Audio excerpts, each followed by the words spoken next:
Oi, oi! Meu nome é Karina, esse é o Bucarina e hoje eu vou indicar para vocês 5 fantasias em livro único.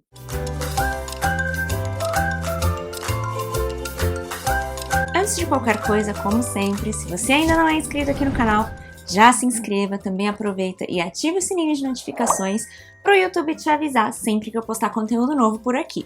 Vou deixar também o meu Instagram para vocês seguirem, lá tô sempre postando reels, resenhas em fotos e conversando com vocês pelos stories, então já me segue lá. Então hoje eu vim trazer 5 indicações de fantasias que são em livros únicos, então você não vai precisar começar uma série inteira.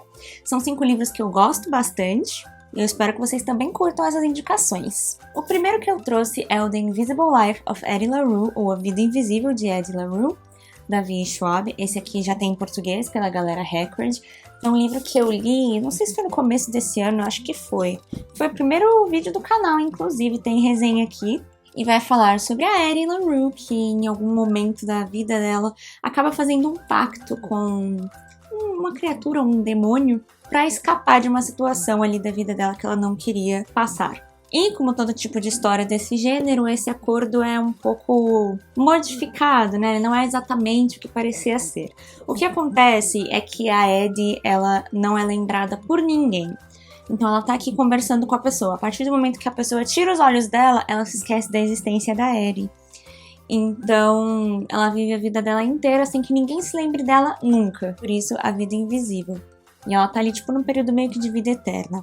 A história começa lá em 1714 e vai transitando durante os anos em um paralelo com 2011, 2014, 2013, eu acho. Então, vai fazendo esse paralelo. E nessa época mais recente, 2013, a Eddie acaba encontrando alguém que finalmente se lembra dela. Então ela passa a tentar entender por que essa pessoa é a única que aparentemente não é afetada por essa maldição que ela acaba sofrendo.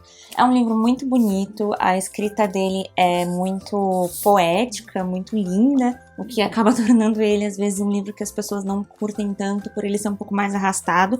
Em teoria, porque eu achei a escrita dele bem fluida pra mim, li super rápido, é muito bonito, chorei bastante no final. E super recomendo a leitura desse livro pra vocês, é incrível. Já tem aí uma edição em português, como eu falei, mas eu li em inglês e também tá numa edição bem bonitinha.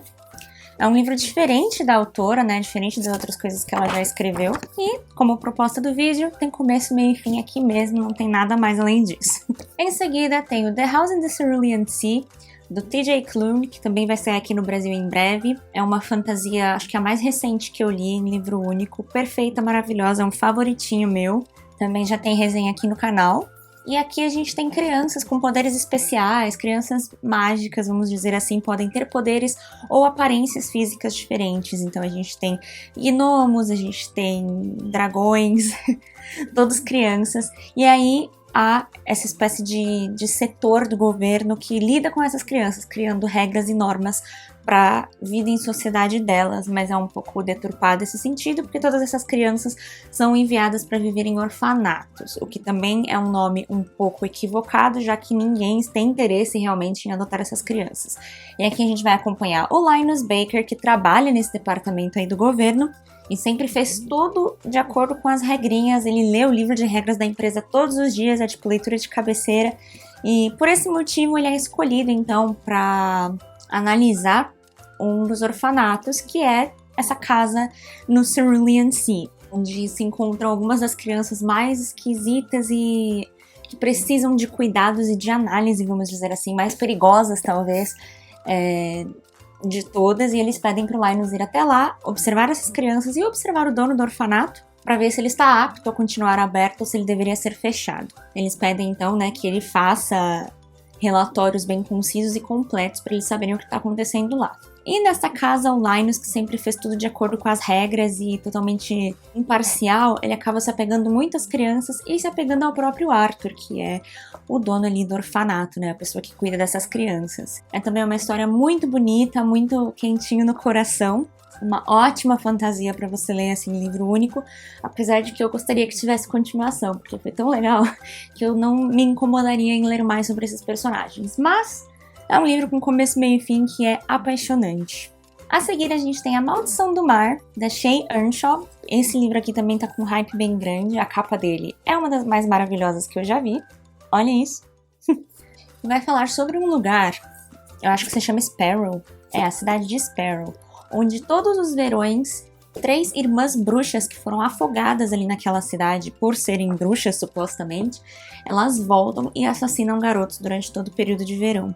Elas tomam o corpo de 3 pessoas, de 3 garotas da cidade, turistas ou não, e assassinam garotos. E aqui a gente está acompanhando a Penny, que mora em uma ilha, vamos dizer assim, um pouco mais distante dessa cidade, junto com a mãe. E elas perderam o pai, né? Um dia ele só pegou um barco e foi embora e ninguém sabe o que aconteceu.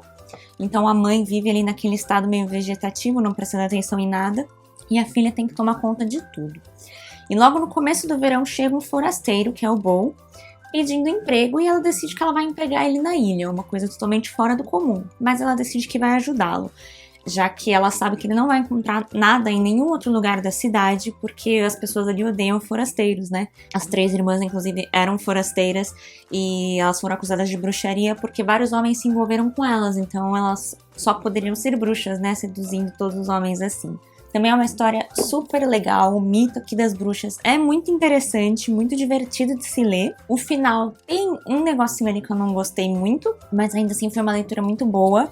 Tá valendo o hype, porque todo esse mito que a autora criou das 3 irmãs é muito legal. O livro ele vai sendo narrado, então, como que está acontecendo nesse verão, misturando com o passado, com a época dessas 3 garotas e o que aconteceu com elas realmente. Então, gostei bastante da história, o plot twist do final foi algo que eu não estava esperando realmente, fiquei bem chocada. E é mais uma recomendação aqui para vocês. O próximo livro é Ecos, da Pam Munhoz Ryan. Começa com uma fábula de um garoto que se perde numa ilha.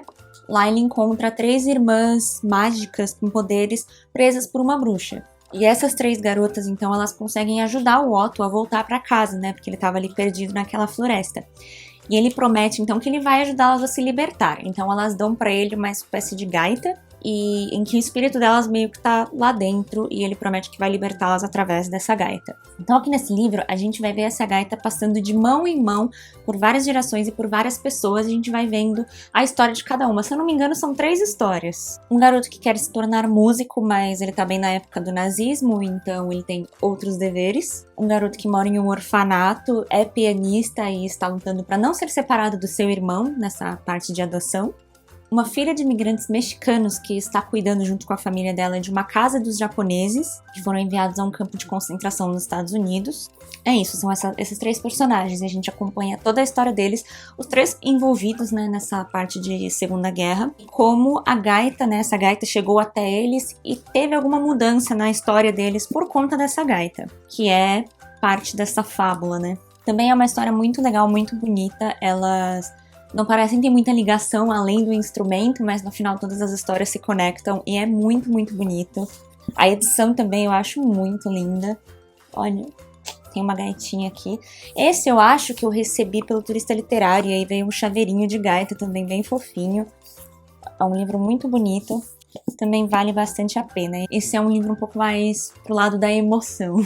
E o último é Serpentário, de Felipe Castilho. Esse aqui ele é classificado como uma fantasia, então ainda não sei direito se eu concordo, mas é um livro que eu recomendo. Ele é um pouco mais de suspense, mas tem uns elementos fantásticos, né? Uns elementos mais para sobrenaturais, talvez. Vai falar sobre essa ilha, que é a Ilha das Serpentes, e esse grupo de amigos que todos os anos eles se encontravam nas férias, na época de Réveillon.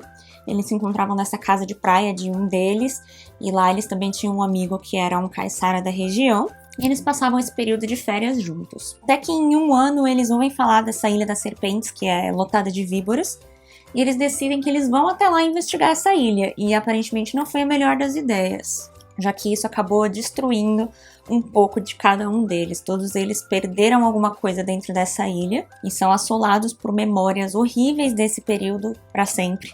Então a gente tem a história aqui já anos e anos depois disso que aconteceu, que eu acho que foi em 1999. E para deixar a ilha, eles acabam sacrificando um desses amigos para uma víbora gigante. Até que em um determinado momento, né, anos e anos depois, esses amigos percebem e recebem pistas de que essa pessoa ainda está viva.